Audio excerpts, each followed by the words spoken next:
Johnston's gonna do it. Frederick with the speed. Can he trap it? McPherson's there. Oh, he's kicked a goal.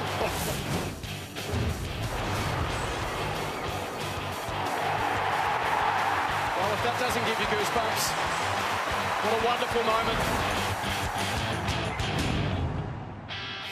Hello, I'm Damian Barrett and welcome to Access All Areas after a cracking opening to the 2022 season. Matthew Lloyd, as always, is with me. And Lordo, what do you want to start on what you saw over the weekend? Well, number one, the crowds were back. So I was at the MCG on Thursday night, I was at Marvel on Friday night. I know there was a bit of negativity around the crowds weren't what they hoped they'd be, but I think it was a wonderful start. Just the atmosphere within stadiums, the performance of the kids, Damo. I thought there was high scoring. It wasn't all the numbers around stoppages and all those types of things. So I think it was a brilliant round of football. 8 of the 9 games were yet to be decided halfway through the last quarter. As you said, the kids were unbelievably good. 3 coaches coming into the system, all got wins. So, the Saints, though, where are they? Yeah, I just wanted to, something that you sort of thought to yourself, OK, what could be an issue throughout the whole season, not just a round one reaction? It's St Kilda. And I thought to myself, relying on Seb Ross, Jack Steele, Brad Crouch, and then Collingwood's speed that got them through there. And I thought to myself, there was a guy on the other side called Pat Lipinski who really hurt them. Dacos hurt them off half-back. Dacos hurt them on the wing. Lipinski hurt them through the midfield. And did they not address the area over the off-season that they needed to? And that is to get some speed and some line breakers. You know, Bradley Hill's off half-back and they're trying to give him the footy. That's not working. But Lipinski really hurt the Saints the other night. So I think it's going to be a long, hard year for them. They've got players to come back, but they don't help in that area. Hanbury's not going to help. Jack Billings isn't going to help. The only one is Hunter Clark, who's a quality player who could help them in that area, but it's going to be a hard year, I think. Sense it is going to be a long year for the Saints. The Lions, Lordo, we're up on them, and I feel they will win the 2022 flag. And what we saw on the weekend, I thought this was a really good game. It wasn't the spectacle that other games were, but the tight contest that it was. That man there on screen was, if not best on ground, amongst the best 3 for his second half performances. And they did what they had to do, the Lions, against a very good team. There wasn't too much to be lost from the Port Adelaide perspective in that big picture. Yeah, they're a good side, Brisbane, and they've lost, I think, 3 or 4 games in the last 40 up there at the Gabba. So good effort by Port Adelaide, but just not quite good enough. They play the Bombers at Marvel this week, which should be a great game. The Lions and the Essendon Footy Club. But I want to ask you, Damian, you broke a story this morning around Joe Danaher and that contract extension. Are the AFL investigating that, you're saying? Well, they're looking at the additional 2 years that the Lions have added to his deal. So when he signed, Lordo, it was for 2021, 2 and 3. About a month ago, they added 2 more years to that, 2024 and 2025. It's prompted the question being asked by several clubs who were keen on the compensation formula attached to Essendon getting pick 7 at the time for loss of Joe Danaher as a free agent, and for the Lions to get him in that way under a 3-year deal. They're just wondering, was it actually a 5-year deal from the outset? And to snapshot a complex issue, which is being waded through and questions are being asked by the AFL, was it actually a 5-year deal to begin with? Because that would change, ultimately, how it's viewed by way of that compensation. So just formula. quickly, what could happen then if it wasn't all above board or how it should have been? I don't claim to know what happens next. All I do know is that the deal that the Lions announced publicly is yet to be signed off by the AFL. I know that questions have been asked of Essendon, of the Lions, of people around Joe Danaher, and it's yet to be officially lodged by way of an AFL signature. So it is a watch this space as we speak. Eagles and Suns, Lordo, a couple of really good games on the Sunday, which weren't the highlighted games going into the round, but Matt Rowell's performance last night alongside his captain, Tuke Miller, it was something that this club can actually build upon for what's ahead this year. Oh, his courage last night, like he won a lot of the footy, but there was a moment where he just got smashed by Willie Rioli and he just got up and inspired his team with things like this. And you saw them all at the break at 3/4 time. They were all slapping Matty Rowell on the back saying, hey, you are a super... He'll be the captain, you would have thought, after Tuke Miller, the way he's going. And then Isaac Rankin, he kicks 4 goals. So his first 3 or 4 games were as good as any 3 or 4 games you'll see. He's had a tough year. He probably hasn't worked as hard as he needed to last year. Good to see him back last night. They just had to win that game against the Eagles. Yep. It was a tough way to win, but they got the job done, which is fantastic. Are they any chance at all against the reigning Premier and the team that got off to a cracking start at South Melbourne next week? They'll be dangerous up there for Melbourne, but you think Melbourne will just find a way to get the job done. I think there's a fair gap from Melbourne and the rest. Yep. Well, I thought the second half of the Crows-Dockers game was just compelling. battling to watch. They were 25 points down at half-time. The Crows, they surged back into it. We'll talk about the reasons why in a moment. It revolves around this man who here is kicking one of his 5 goals in his debut AFL game, that being Josh Rochelle. But the Dockers ultimately came away with the points and the big win in the big picture. Yeah, the Dockers missed so many opportunities. They were 25 points up at half-time. It should have been 40, but it's still an issue for the Fremantle Dockers. I know Taverner didn't play, Darcy didn't play, Fife didn't play. So it's a ripper win on the road with those players out, but still their scoring hurts them, don't they? Yeah. Yeah, they can't put away sides. They do miss a lot of shots consistently. Schultz kicks that goal. Let's just take a look at this heroic act from Heath Chapman on the line for the Dockers here with the ball coming in from Keys. One of the smartest pieces of play I've seen in the last decade or in the history of the game. That's just so smart. A lot of players, Damo, would not think to do that. They'd tap it through and it would have been a drawn game. That was a brilliant piece of play and Longville would love him for it. And he'll take a lot of confidence from it. I mean, if they make finals and finish high finals, that act could have established the feeling and the mood for that club this year. Lordo, you're big on the kids coming into the game. You're big on Josh Rochelle before last year's draft. He went number 6 overall. We got to see why in the very first showing yesterday. And you asked me pre-show, will he go into the midfield? I don't think he needs to. I think he can just be that forward that can kick you 5. He's not a high possession player. I've seen him at school footy. They know he did this to Halebury last year. I'm still haunted by what he did to us. He's just a destructive forward, and he plays with that energy. He can psych a team out. He's just got that much confidence in himself. He's got the strut. And he's like a bit like Modra. I know it's a big call, but I think the crowd will love him in a way that they love Modra. I know he's got a lot to do to get to Modra. That says something in itself. You shut down Rowland Anderson in the same game as a coach of Halebury. You couldn't shut down Rochelle. No, he was too good for a Saturday. There you go. He might be better. The Hawks, Lotto, under Sam Mitchell's coaching, took into their game the youngest team since Alistair Clarkson coached his first game way back in 2005. It's a statement in itself. It's a statement the way they played. They had to endure some adversity in the first half. They had unavailability of key players. They came out with a very good win in round 1. I'm good friends with Connor McDonald. He was my captain last year at Halebury, number 31 there. And Sam's amazing with the kids.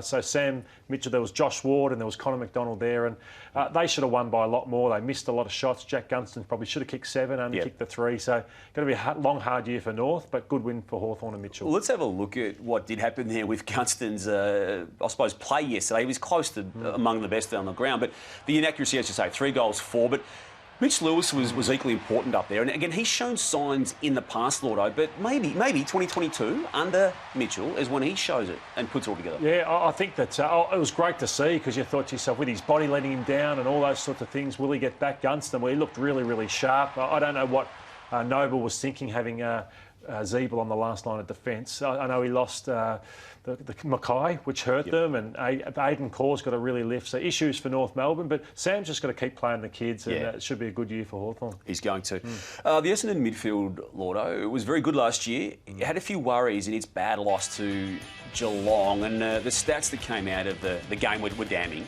Yeah, they just got beaten physically. They lost 11 of the first 13 clearances. Geelong aren't an amazing centre clearance side. They lost 20-8.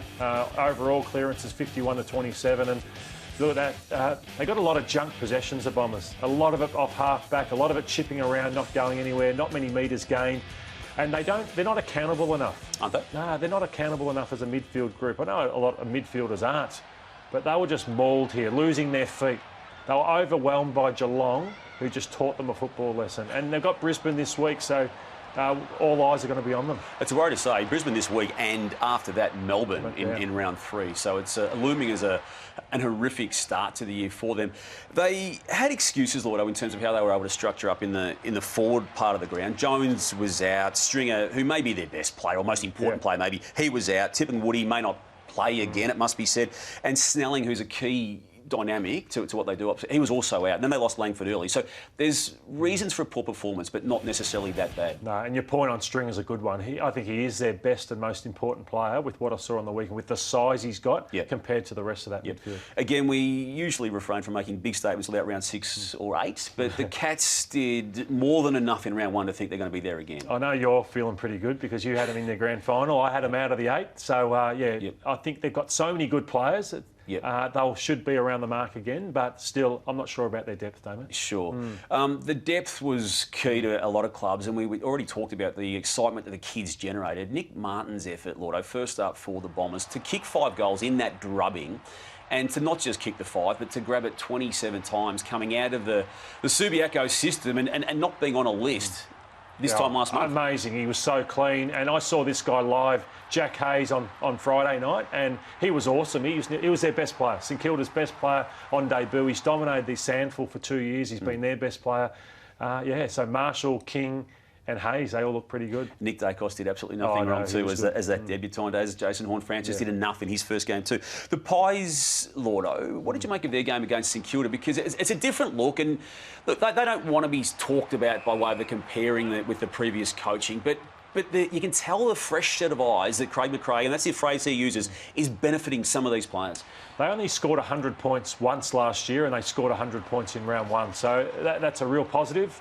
I saw 2 aspects. He's coached Craig McRae under Alistair Clarkson, and he's coached under Damian Harbeck. I saw the zone defence grid that Clarkson would have taught him, and I saw the ball movement and getting the ball forward all the time that Harbeck. So you saw both. I saw both traits aspects from those coaches. Yeah, and I'm sure he's going to put his own spin on it. But I love the way St Kilda were lost for large periods of how to move the footy. So he's got them really well drilled for a coach in his first game. I love the appointment because they didn't go the big, sexy, big name. They went for a guy who was just the best candidate, and he looks a good choice. Yeah. Degoe, Lordo, kicked the 3 goals, had the interrupted off-season, was away from the club until relatively recently. There was enough to like what he showed, but it's not as if we haven't seen this before. It's now putting it together for 22 weeks, isn't it? You're spot on, and I think they need to stick to their guns. I'm sure the management will be saying, OK, where's his contract? I'd say, let's see if he can finish top 5 in the best and fairest for the first time in his career. And then we'll pay him what he's probably been getting paid already for a player who hasn't achieved that. So, he's in their best 3 players at the club. So you're not worried about the possibility of that ramping the price up to keep him? No, I think they stick to their price and be willing to lose him because I know they're under the pump probably salary cap-wise anyway. So I think they make him do that across the whole season. I reckon that's exactly how it'll play out. I feel that they will just let it play out and be prepared to make a tough call. If he doesn't like the money that they're offering, I think they'll let him go. Look, there was an old-fashioned full-back, full-forward duel in the GWS Swans game. Buddy Franklin needing the 5 goals to reach 1,000. That was all the focus. He only managed 1, and he only managed 1 because of the winding back of the clock of Phil Davis. They lost the game, but Phil Davis couldn't have done any more. And I thought it got to the point where Buddy was dropping chest marks. So much was the pressure that he was putting on him. So too many guys want to sit off 5-10 metres out in front. He just wore down Buddy Franklin to the point where, as I said, he was making mistakes you wouldn't normally see him make. He frustrated him, and I really liked it. And you can probably have 2 or 3 of those in your team that can do that. Others can play the attacking roles. And what are you highlighting here? Just off the ball stuff that you like? Yeah, I think it's a touch. It's a touch on him. Aliir, Jeremy McGovern, they are good players, but they also get goals kicked on them because they're too loose. Whereas Phil, I just thought... So it's just a subtle contact because it can be free kicked if it's over the top. Yeah, and I'm speaking from a forward mindset. There's nothing more you hate than players playing on you like that, and there's nothing more you love than a bloke standing 5 or 6 metres out in front of you. It was a good game, and ultimately got down to the fact that Toby Green was missing when it came to the forward game operations. Of the round, I reckon. Yeah, I thought it was a high-quality game of footy, and I don't think the Giants will lose too much either. And they've still got 4 more games without Toby Green. I mean, Himmelberg's been a good player for a while, but ultimately he needs some support, and Hill, I thought he was good too. But and while you mentioned Toby Green, just shows how much he hurt them. You know, because you see what Parker does and what Heaney does. He should have been doing that for the Giants, and yet he's sitting and they probably win. Lordo, go back to the very first game. It began 2022 the way 2021 ended, that being the Melbourne team beating the Bulldogs, and I think they did everything. They had 4 premiership defenders unavailable before the game started in Petty, Lever, Rivers and Hibberd, and then Salem went down early. I thought Petrarca played as clean a game as you're ever likely to see. I think he's now the best game in the best player in the competition with what he does and how he goes about it. I think everyone's chasing. Unless they lose... Who have you got second, Martin or Oliver? I'd probably Bontempelli is my second best player in the comp behind Petrarca, and the way he kicks goals and does all those things. But I think everyone's chasing Melbourne, and unless Gawn or May gets injured or they lose their hunger, they're going to be extremely hard to beat for any side. I've still got Bond as number one, Lloyd, Have for you? what it's worth. Just as we go, Richmond, are you concerned about what they dished up in round one? Oh, they would be really concerned, but I'm not really willing to give up on them yet. I think there's still great upside with Bolton, Noah Bolter, those types of players. They've got kids like Gibcus and Ralph Smith still playing. It's just what can Cochin do when Revolt gets back? What's Tom Lynch still got in him? That's the big question mark on their ageing players. Yep.